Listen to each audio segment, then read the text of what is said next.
Yo, what's up guys? It's the Elephant, and we are going to be beating the Audi Quattro challenge. So I've edited the video all down and talking over it because every round pretty much I needed to stop the recording, switch up the deck, and play it then. So it was a pretty difficult challenge, but similar difficulty to the Lancer Evo one, and had all the stuff upgraded. Had to drop in only a few more upgrades, not really very much though.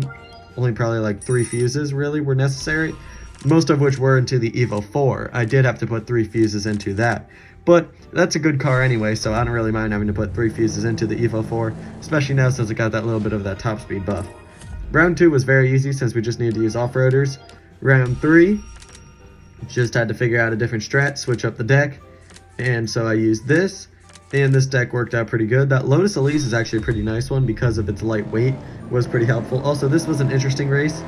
Luckily, the Camaro SS passed the 123D in like the last stretch, 282-0. We were able to win.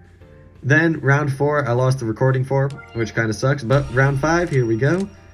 The 2-3 Spiker will win on that 1 mile drag, and everything else will win as well. The 332 Camaro actually as well was surprisingly useful because there was a lot of drags, and the only other drag car I had was a Spiker C8 La Violette. So for any of the like mildly fast stuff, I could just drop the Camaro on it, and it actually was really useful and helped out quite a bit. So, and it's a duplicate, so it worked out fine then having the 332 a second Camaro SS. If I didn't have that second Camaro that I got from the aluminum, there's no way I was getting this carbon fiber, or not this carbon fiber, these legendary prize cars anyways either. Because this Camaro definitely what came in clutch and was very key. Round 6 now, had to switch up the hand a bit. This is where the 2-star banana came into a bit of handiness because I was able to use it. Test Bowl was able to use the Maserati Bora so I could save some RQ, go heavy in other areas, which was also very nice. RQ saving is definitely very useful because then I can just use whatever the heck I want, which is what the Maserati Bora permitted, allowed me to use whatever the heck I want. Then the C8 wins here with 233 spec, so it beats the Donkervort. Here the Gallardo, Valentino Balboni, my old legendary. Maxed out instantly with my tokens, which proved its worth then in this challenge. Was very useful, and it's just very useful in general as an Italian car. So very happy to have that. Then I clicked on an ad accidentally, so had to go back in. And now this is round 7. Honestly, isn't too bad, just got to figure out where to put the right stuff. As long as our Camaro wins that last race, which it should. The Copo Camaros are interesting. Like, see, it was actually pretty close to the Banana as well. And the Banana has insane stats, insane handling, and all that. And it was right up there with it.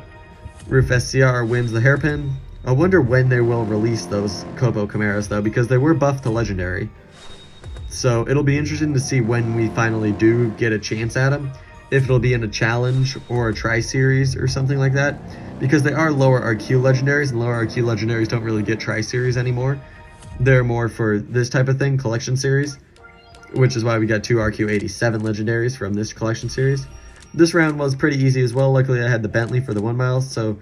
Oh, actually, no, this was not the easy round. This was the make or break round, which was right here. And it all came down to the Spiker, and if it won either the Test Bowl or the Tokyo Off-Ramp. This is where 233 was either a good decision or a bad decision. The Spiker had 7 more MRA than the Aston Martin DB11, same handling, and it had 0.2 second less 0 to 60. Luckily, it beat the Aston Martin DB11. That was a very clutch race. Could have gone any other way, but it did end up winning, which was very nice. Magan Trophy wins there on the drag. Then we beat the Gallardo right here, because the Spiker also ended on 181 on top speed, because I 233'd it, so it had less top speed. That was also very close as well, too, 0.01. I didn't realize how close that would be when I was looking at KT Play and stuff like that. That could have been a make or break as well if I lost that race. Luckily, I didn't though. And now we will continue on to round 9, which does not look very difficult at all. Just using pretty much the same deck and having the Spiker win in the Tokyo Off-Ramp because it's the only ultra rare that actually has some MRA that I own. So it'll work there then. Maxed out Audi S8 Plus though, that's pretty crazy that they're using that. It looks rather mediocre though, it does not look very good as a legendary. They were good cars, epics, but not really that great anyway. But RQ80 legendary, it's just now a mediocre, very low, meh sort of legendary to get. I wouldn't really care for getting any of them. If I did, it would just be a dust collector pretty much. because I've already got the Audi R8 Spider, which is actually a pretty decent one. It gets used sometimes. Then here we can see again, Spiker C8 beat the Giulia Quadrifoglio, which is definitely a very nice epic to have now. And then the Caterham wins here by 50 against the L37 Rally, because it's very light. Round 10 now, we're still able to use some ultra rares. This is the last round, I believe, for use of ultra rares. Then we have to go to epics and legends, but dropped all the upgrades into the epics and legends, so we should be fine. C63 is also a very nice ultra rare now, 3.492. It's pretty solid stats for it, and it's got some good MRA, I believe. Roof SCR will win there. Elise is helpful right here because of its lightweight and +4 handling, so it can win this car park against the Leggy Evo. Then the Gallardo wins here on the G-Force. Nice little easy win. And this last race also maxed out M760 Li X-Drive. We need it though with the banana. Round 11 now. This is where we have to use all epics and legends, and this is where I said in the last video, the previous one that I uploaded, where the Mitsubishi Land Evo will come in clutch over the Audi Quattro. As you can see right there, wins by 0.06. The Audi Quattro has off-road tires. It wouldn't be useful in any of these like last races. So that's why I went for the Lancer first. First, I did a crap ton of notes on a piece of paper to make sure which decision would be the best one to make, and if I'd end up winning both cars, because I was adamant on getting the Audi Quattro. I was not missing out on the Audi Quattro, and so then it was a risk of picking the Mitsubishi first, because then if I aren't able to pass this challenge, I end up with the Mitsubishi, which I didn't really want as much compared to the Audi. Luckily, however, though, I end up getting the Audi as well in this video, and the Mitsubishi is still a very useful car. I'll definitely get a ton of use out of it, and I ended up with both prize cars, which is very nice. So this is round 12, I believe, we are going to be finishing up right here. Yep, Avora GTE road car, very nice one, 3.2100 for a lower RQ, sort of mid-range RQ epic. Then right here, this is another reason why I picked the Lancer Evo.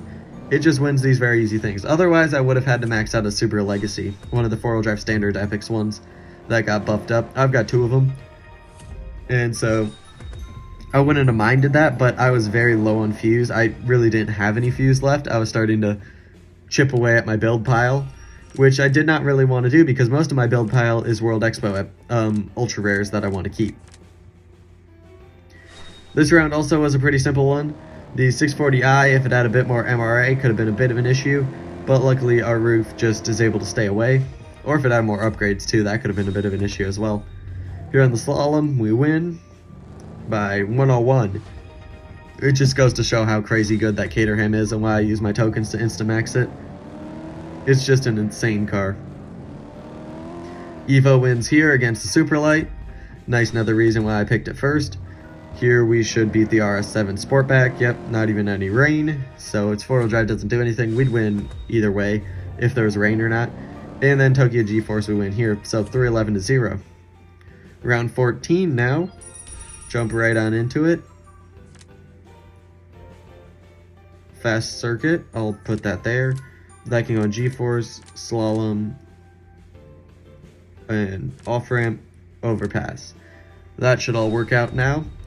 Overpass will win against the AMG GTS. Like, that's the thing, this Old Guard, the release of Old Guard, or just the update that changed all these rarities, added a lot of really useful ultra rares and epics. It made the Furai good and the banana a bit better now that I have it at 2-star. That's actually a loss, but that'll be fine. I know I win by bonus points anyway, because we get 50 right here, and then I skip the match just to go on to the next round, but the banana destroys whatever it went against. I don't remember. And so yeah, this is the final round. I know I can beat this round, so this is basically where then we will eventually win our whatever it was, our Audi Quattro, which is my first 4-wheel drive off-road tires legendary, so definitely fills a hole in my garage that I was missing. Yep, there goes the Valentino Balboni, wins right there. But this Audi Quattro, I've already used it a ton in clubs, and it's insanely good. Haven't gotten a chance to use it in any events yet, but that's just Audi in general. You don't really get to use them. Same goes for Mitsubishi too, though. You don't really get to use them very often in events. But it'll have its time. Eventually it'll get to be used. And just that thing, though, of it being my first four-wheel drive off-road tire is legendary. And it being such a good one as well. It's not like the best, like the crazy good ones. I can't even think of one at the top of my head because most of them have all-surface tires now. Suzuki Scudo, I believe, still has off-road tires and hasn't been switched to all-surfs. But there we go. Token has been achieved. Slide on over to the prize exchange. And yeah, so this will be pretty much the end of the video. Make sure to like, subscribe, hit the bell, do all that cool stuff. Join my Discord server, link in the description down below. And we will be getting our Audi shortly. Right there. Audi Sport Quattro S1, amazing car. Old Guard challenge has been completed. Add it to the garage. That's an insanely good one. And this is what my prize cars currently look like. Like and subscribe, hit the bell. I'm Elephant. Thanks for watching, and goodbye.